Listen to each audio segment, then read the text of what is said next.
of the Independent Women's Forum and co-author of the book Liberty is No War on Women. IWF is the Independent Women's Forum. IWF.org is the Independent Women's Forum website. And at Carrie Lukas and at IWF on Twitter. Carrie, welcome back to the program. Hey, thanks so much for having me on. It's great to have you with us. You're a little dim there. If you can get some light. No, I'm sorry. I don't have anything in the front here to light us up. So okay. All right. Well, that's fine. You wanted to talk about the war on women, and or at least what Democrats are characterizing as the Republican war on women. I don't. Recent examples, Eric Erickson, going off on likening the DNC to the vagina monologues. You got now tens of thousands of women who are saying, enough already, fire the guy. Ann Coulter, regarding women making 78 cents for every dollar men make. Isn't there a point at which you say enough already? Well, I mean, Tom, first of all, I mean, it's obviously there's different personalities say offensive things all the time. And I don't think that, we need to go through the catalog of horrifying and frankly, misogynist things that have been said by comedians on the left about Sarah Palin and women, and that should be out of bounds. But really, when the Democrats are talking about the war on women, it's not name calling in the public arena, which you guys are in control of Hollywood more or less. So you guys have the kind of have the. Well, don't you think comedians get a pass? I mean, the history of the court jester is that the court jester was the person who could speak truth to power and not have his head cut off. Well, I don't know. And certainly there's been a lot of it's not just politicians. A lot of media figures who are supposed to be serious journalists also say really horrible things, calling Laura Ingraham a conservative slut. There's all sorts of examples. Well, when Ed did that, he apologized profusely afterwards, took himself off the air for a week. I don't think it's a useful conversation on who has a worse record of insults. But what I do think is a much more serious issue is the Democrats trying to pretend that an entire perspective is inherently hostile to women, that I, by being a supporter of limited government, am somehow part of a war on women. And the thing that I find, you and I disagree, Tom, on how what policy prescriptions benefit people in general and women in particular.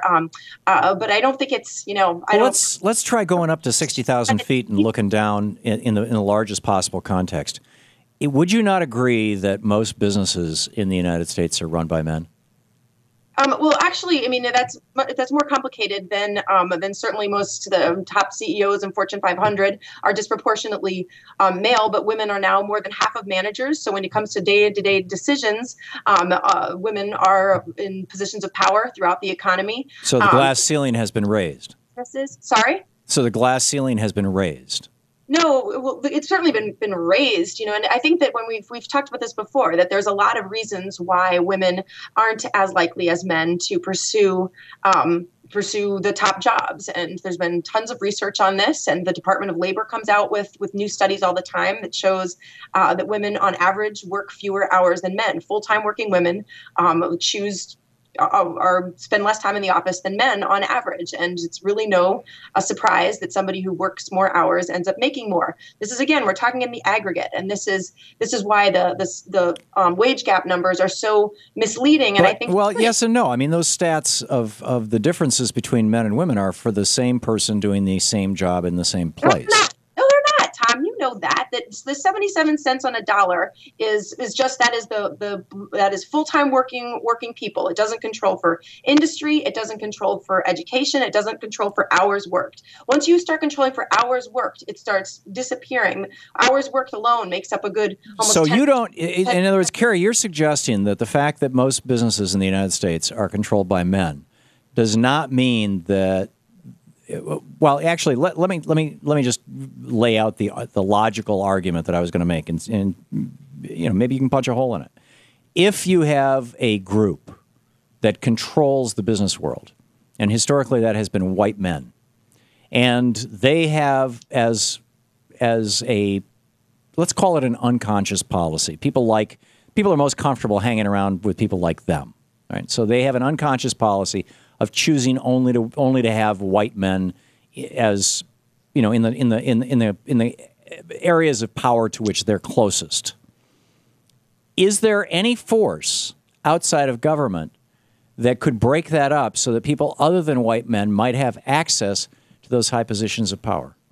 Tom, it's called the free market, because if you literally, one of the things I find, how does the corporate free market do that? Listen, because of competition. Because if you could literally have a company where you could hire your entire, instead of, if women are all making 77 cents on a male dollar, then my goodness, go start up the company, hire all women, pay them 83 cents, a little bit more than they're making elsewhere, and you are going to crush the competition. Well, they've done that looking at women CEOs. I'm sure you've seen the studies. The women CEOs in the United States make less than male CEOs do in Fortune 500 companies. Fortune 1000 companies, excuse me. This is there's going to be examples of when you talk about Fortune 500 companies, there's a lot of variation between number 1 and 500. So it's really it's anecdotal and misleading, and I think frankly insulting to try to always just say, oh, well, this. Okay, well, back to the original question then. We had a corporate free marketplace in the United States by and large up until Reconstruction, until the 1870s. When we put into law that you couldn't have slaves anymore, and the corporate free market in the South maintained slavery just fine, thank you very much, until government broke it up, and then the corporate free market maintained child labor until the 18-teens when government broke it up, and then the corporate free market. What is it that you want to do? What is it that Democrats want to do, Tom? How are you going to make it so I'm going to raise? What are you going to do to raise my salary? I think that. Frankly, putting into law the Equal Rights Amendment that says no person shall be discriminated against based on gender is a pretty simple formula. I can sue. Like, people sue all the time. So what is that going to do for me? Well, you can really only sue because President Obama signed the Lilly Ledbetter law. Because prior to that, the Supreme Court ruled, the 5 conservatives in the Supreme Court ruled that, let's say you've been discriminated against for 18 years, like Lilly Ledbetter was, that you have to file within 6 months of knowing it. Statutes of limitations when you can sue somebody. So we all know, and maybe it should have been a little longer, although now you're going to have times where people can sue, decades. And so companies now are going to have to live in fear of litigation. Well, no, Lilly Ledbetter you can't reach into the past with laws. What's that called? I want to say ipso facto. No, what is it? Of course. Yes, ex it's a post forward-looking facto. thing. But now, so if somebody making the decision about hiring a woman today has to think, boy, 30 years from now, she might try to If you decide to pay her less, yeah. Well, no. If they offer flexibility, Tom, a lot of women out there, like myself, who are moms, I do not make that much money, and one of the reasons is because I want to be home with my kids. But that's part of your agreement. That's part of your contract with your employer. But how do you? I don't have a problem with that. Employers are going to say, "Do you want to take a chance?" I don't know. If I was an employer, I might say, "Sorry, everybody's got to be here 9 to 5." No, the Lilly Ledbetter law even allows for that. That's allowed for in law. If you or if I come to an employer and say, I want to care for my kids 2 months out of the year, and so let's cut a deal. I'll work for less pay, and there's no law against that, and I'm not suggesting there should be. But you could. But what I'm saying is that the corporate free market has never solved discrimination in the workplace. It never has. I don't understand why you think it will in the future. Because Tom, this is we're in uncharted waters. The types of the invitation for litigation means that nobody knows what the rules will be in the future, and you can get a jury to award just about anything. No, it means everybody knows what the rules are. They're right there to see, doesn't it?